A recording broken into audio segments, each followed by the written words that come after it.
Dear colleagues, we are here again as the shelling of Ukraine continues unabated. The price of Putin's illegal invasion can be measured in civilian casualties and the upending of the democratic world order. Our outrage grows with every shell that is fired, as does the Ukrainian defiance and our people's solidarity. Our cities and our governments have put European values into practice by welcoming more than 1 million Ukrainians fleeing the Kremlin's tanks.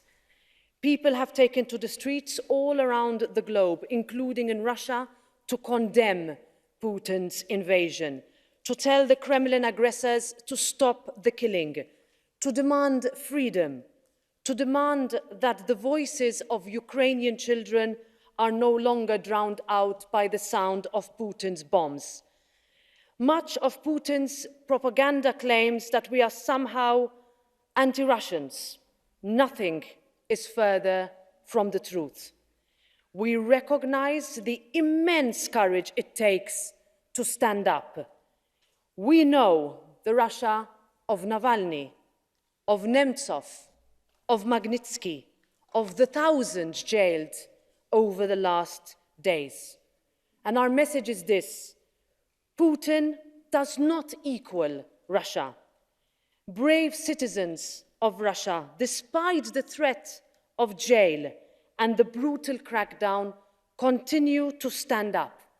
They are the peacemakers. Handwritten placards with peace signs and anti-war slogans today are enough to merit people being detained. There are reports of more than 13,000 people in 147 Russian cities being held for speaking against the invasion. Only yesterday, 4,500 people were detained.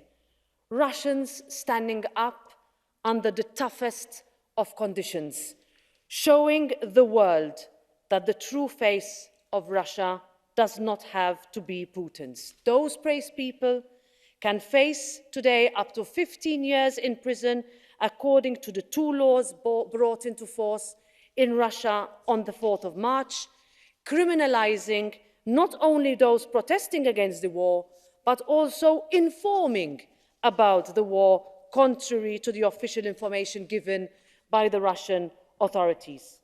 Putin will find that the truth is not easily suppressed, and I want to express our solidarity with all peaceful anti-invasion protesters in Russia and applaud their courage to stand up publicly.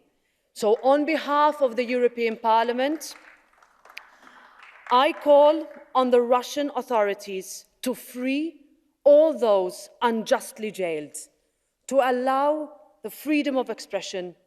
I call on Russian authorities to stop intimidating protesters and release immediately all those who are detained.